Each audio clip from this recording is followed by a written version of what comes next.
Hello, and welcome to How Small Teams Can Do Big Things with Student Stories. My name is Ben Rubenstein, and I am the Senior Marketing Manager for the HMX Online Learning Team at Harvard Medical School. And I'm looking forward to walking you through this project that I've been working on basically for the entire time that I've been with the team for about the past 3.5 years. So let's get started.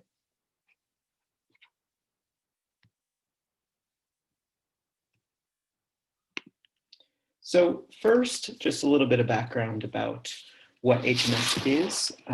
We offer online certificate courses on medical science topics like immunology, genetics, biochemistry, pharmacology, physiology, topics that are typically covered early on in medical school. So our primary audience is students who are interested in medical school or related healthcare careers. But increasingly, we're also targeting professionals in a variety of fields, working in healthcare, working in related fields like biotech and pharma, as well as lifelong learners who may be interested in these topics for personal reasons. So I think it's helpful to frame this project in terms of the challenges we are trying to overcome for a newer online certificate program. One of which is what people think of when they think of online learning. So one of the main questions that we get on our support channels, on social media, is this program free? Or if it's not free, why is it not free? And I think that comes from a lot of conditioning on the part of students and what they see when they see online learning options. So think about providers like edX or Coursera, which have a lot of free options, including options that come from highly esteemed institutions, right? And so when students are used to these kind of free options, that's what they think of when they think of online. And so it's a hump to get over to say, well, our program's not free. Here's why it's not free. Here's why others have found the program worth making an investment in. So that's challenge number one. And then there's also the perception of what online learning looks like.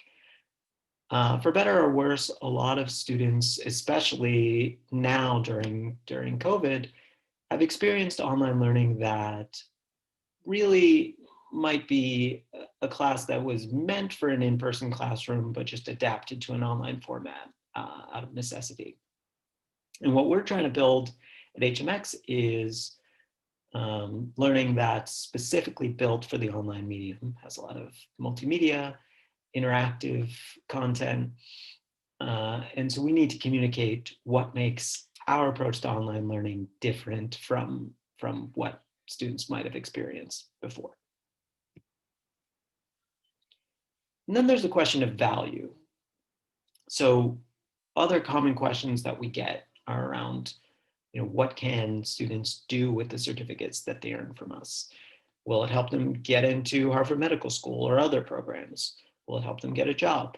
And the answers to these questions can be fairly complicated because our certificates don't necessarily have a concrete value. It's going to depend a lot on students' situations, their goals, what other learning experiences they're having.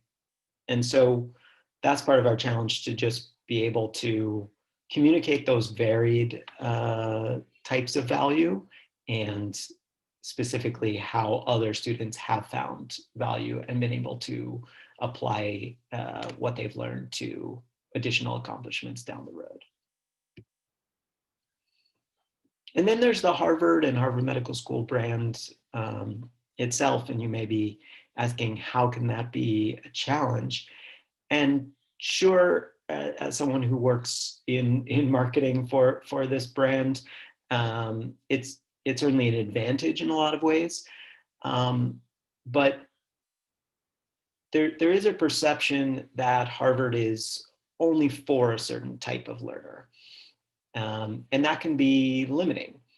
especially for a program that's trying to really open the gates a bit. We do have our own admissions criteria, but we are trying to bring in students who may not have traditionally seen themselves as a candidate for a Harvard program. We want to let potential students know that there are other learners like them who have completed our program, who have done well in it, and gone on to significant career achievements. And so that's something that we want to let people know, that this program actually is for them. And that is implied by the title of this session. There's the challenge of our marketing team, which is really just me. And as I'm sure a lot of you listening I have a lot of varied responsibilities, and I have to really think carefully about any new project I want to take on and make sure it's going to give me the time that I need to take care of all those different things, and really that it can contribute in a variety of different ways and fill a lot of different gaps that I might have, and feed into a lot of different channels in support of our goals. So why do we think that student stories are a good response to these challenges? So first, it's about social proof. It's about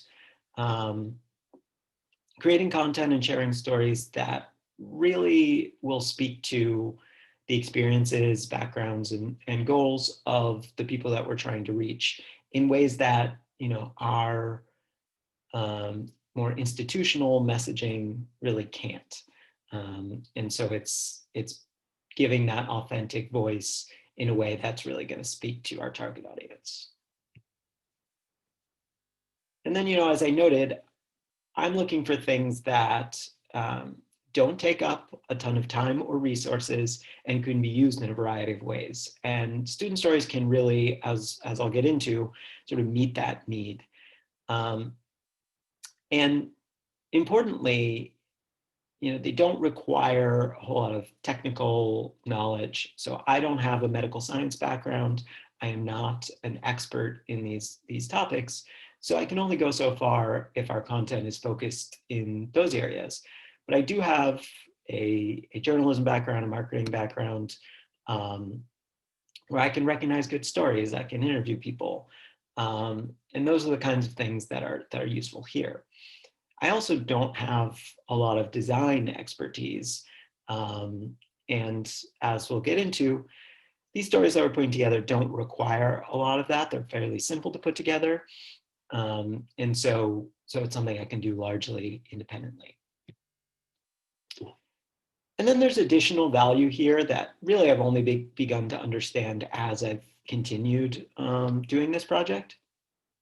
So really, as I'm having more and more conversations with students, I've really been building a student community in a way that takes our relationship from something that previously was a bit more transactional, just a student takes a course and moves on, to something that is more of a long-term relationship.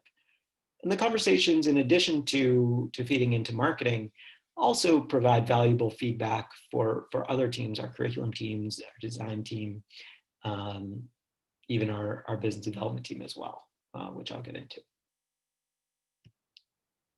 So that is why we chose to embark on this path, but how do we actually get started with it and start to build these stories? Well, the first step for me is finding the students that I want to speak to.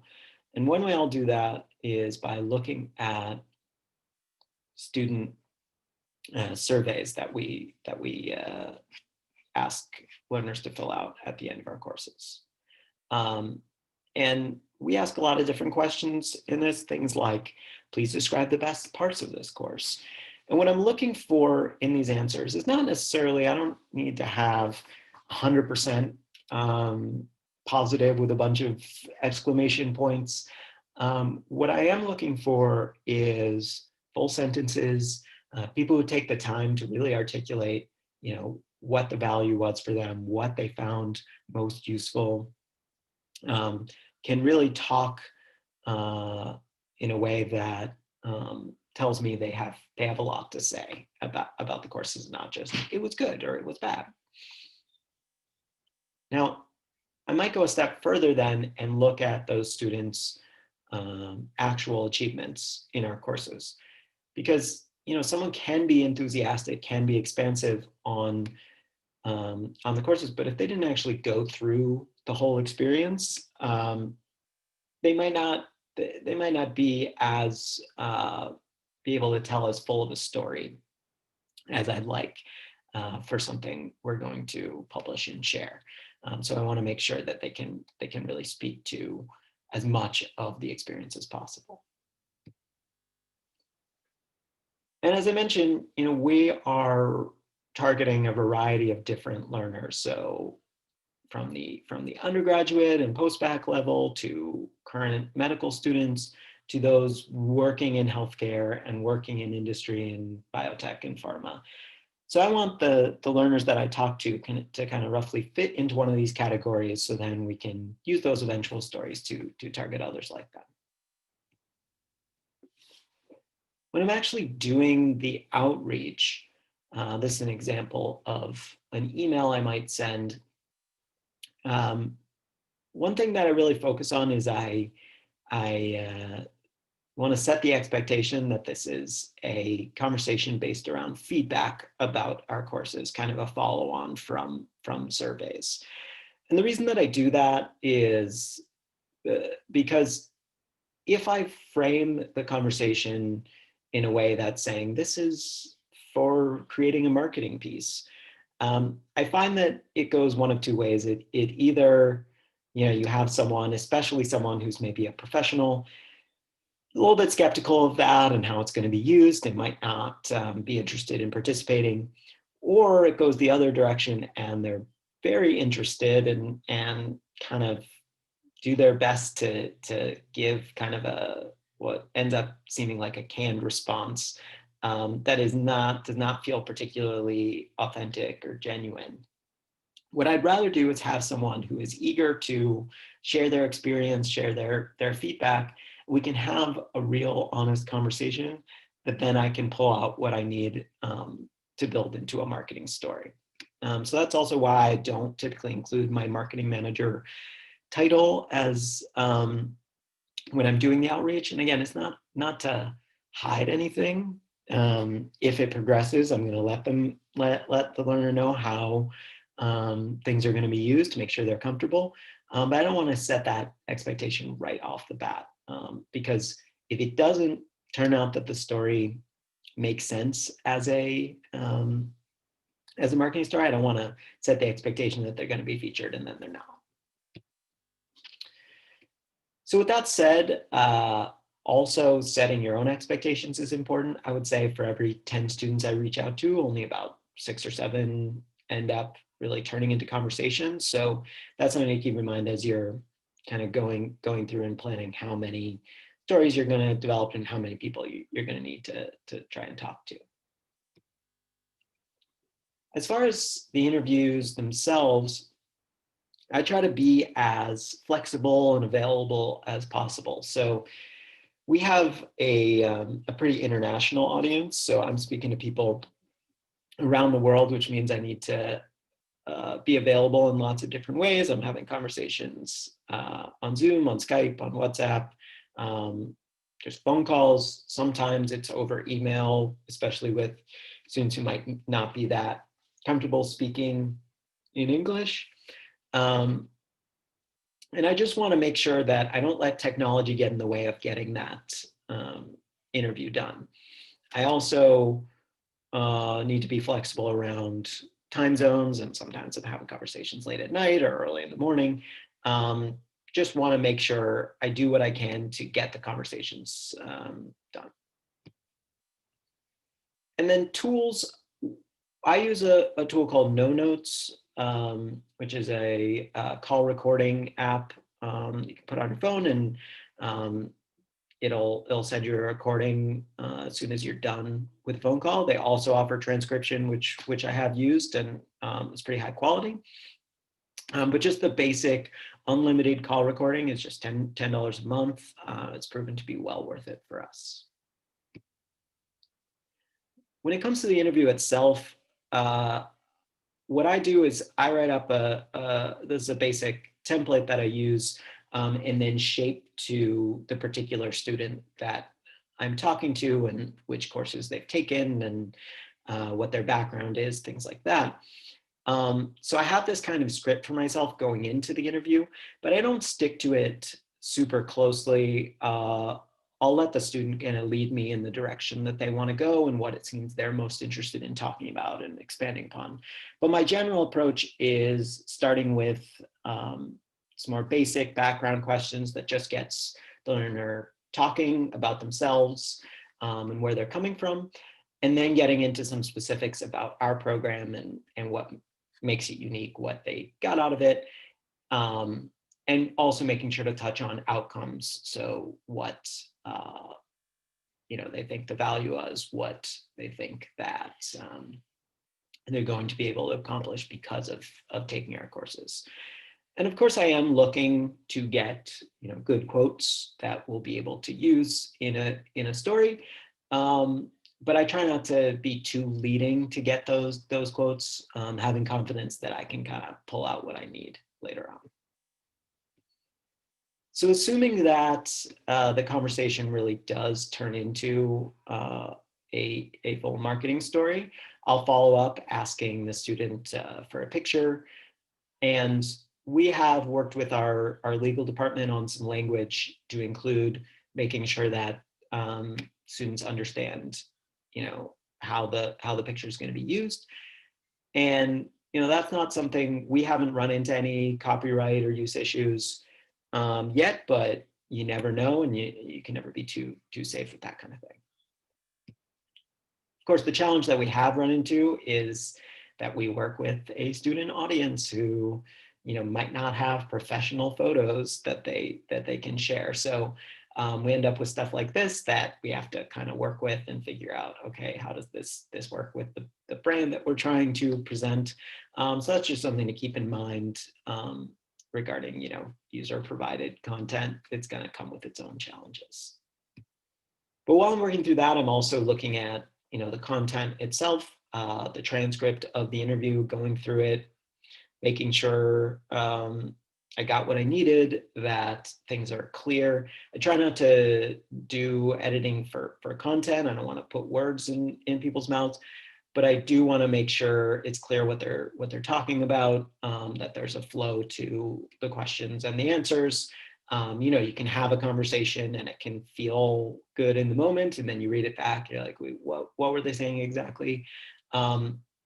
So I will do some editing to condense, what can end up being a 5-page long transcript into something that looks like this. We have a basic template that we use with a section, an intro section, with a bit about the student, the courses they took, their affiliations, their picture, and then 4 to 5 questions and answers that really hones in on the topics I feel are most relevant to share. So I'll make sure that the student is comfortable with the story before I actually move forward with publishing it. But once it's up and on our website, it's time to actually get it out to the world. So on our website, we have a section on learner profiles, and we use WordPress, and so each profile will be published on its own page and be tagged with the learner type that someone is. So again, are they an undergraduate student? Are they a professional? And also what courses they've taken. So that way, when a prospective learner is coming to this page, they can filter it based on the courses that they're interested in, the type of learner that they are, and find people who are close to their experience. And so each of these learners that we profiled gets their own little blurb on that page with their name, a pull quote, a little bit about them and how the courses relate to their work or their study. And that links off to their full profile, as with Ellie Hyans here. Now, those little blurbs will appear in other places on our site, on landing pages, on course-specific pages, to kind of add that social proof around our other messaging. I mentioned that I'm not a designer. Most of this does not require much design work, but there are cases where I do need a little bit of help. You may have seen on the profiles page, there was a video. That's something we worked with an outside vendor to create with some local students that we were profiling. But the main thing that we do is create images that we'll use for social media and elsewhere. So these are some examples. I'm lucky enough to have a design team that's part of our larger learning team that mainly works on the courses themselves. So they design some templates for us. If you don't have that, you could easily use something like Canva to create similar images and swap out quotes and images as you need. We use these images in our organic social posts. So here's an example. We'll do the quote image as well as some text and then a link over to the profile. These tend to get pretty good engagement, and in addition to people actually clicking over to the profile and commenting, we'll also see some other students see these posts. They follow us on social media and say, hey, can I get featured in this way? So it kind of acts as both marketing for the courses themselves, as well as for the fact that we do these profiles. So it kind of builds on itself. And then we use these images in advertising. So in retargeting campaigns, it serves these profiles to bring back people to our site who maybe have signed up for our free trial but haven't yet applied. We'll bring them back with some of these images. And we also do geo-targeting campaigns on Facebook, where here's an example of a medical student from the University of Baghdad, and we'll use his profile image to target other medical students in the Middle East. And then the next thing is that the students I talk to are typically pretty excited to talk to us and to have their story told. And once the profile is published, they'll go and share it with their networks, which often include many other students or professionals like them. So we also, because they are, it's often an international audience, sometimes we'll see them post in their native language, which is not something we're doing as part of our marketing. So we're able to reach those networks in ways that we otherwise wouldn't. And some of the learners really go the extra mile. So not only share their profile, but post regularly about their experience, comment on our posts about how great the courses are, answer other students' questions. So really become ambassadors for our courses because of the relationship we're building. And with those learners, we've done some other things. So one is we've adapted the profiles we've done into emails that go out to a segment of our database.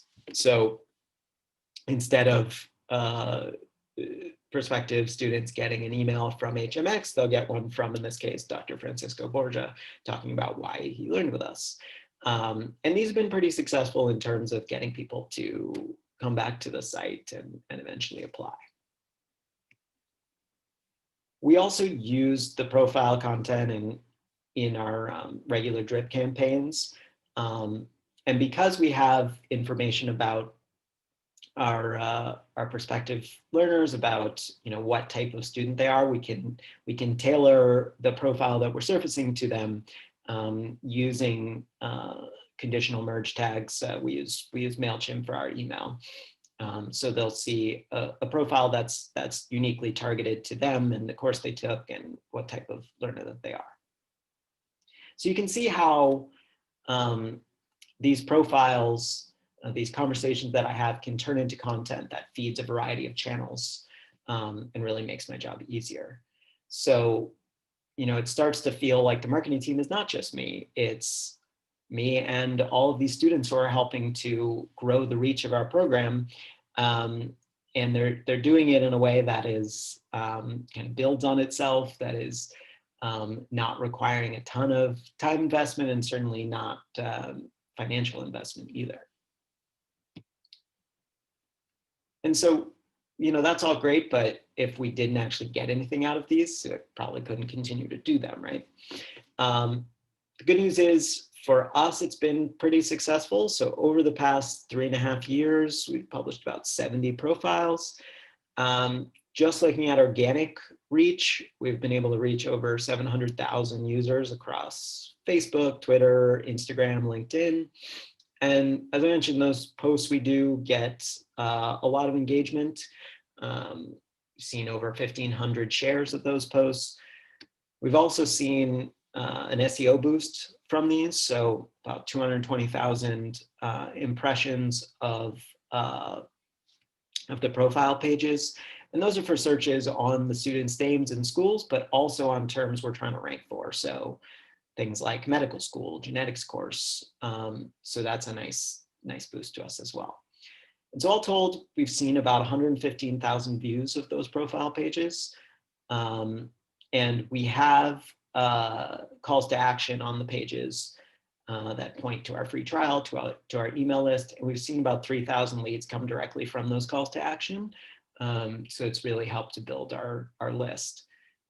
And then, at the end of this, we've seen about 20% of applicants interact with profile content somewhere along the way. It may be that they landed on a profile page. It may be that they were retargeted with a profile-based ad and come through and apply. It may be that they received an email that featured profile that made them come back and apply. So it's really contributed in a number of ways at another number of points in the funnel.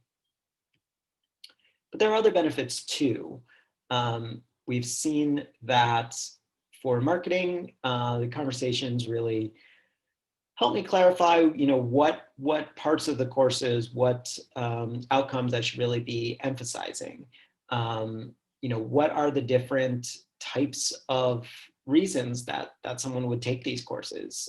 Through the course of my conversations, I found some things I wasn't expecting, like people maybe taking the courses for their career to take on a new role, and they have a family member who is ill and they want to learn about it from that perspective.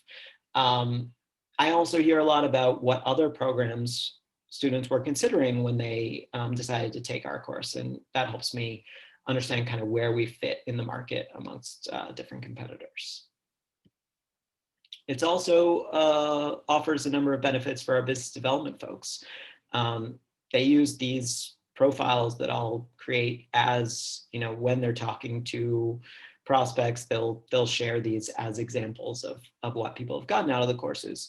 But also the students I talk to, are often part of certain groups, certain companies that they can kind of be entry points into and refer us to their learning team and help us bring in larger groups, or they're part of a professional association that they can connect us with and we can do a broader campaign.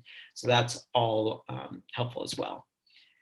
And then I hear a lot from our course designers, from our curriculum folks that, getting the actual feedback from these conversations is really helpful in shaping what they do.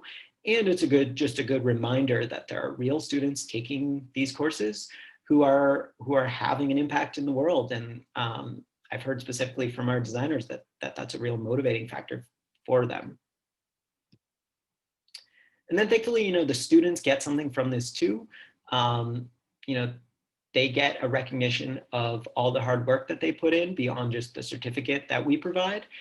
And, a lot of students also take the courses to connect with others, to build their networks.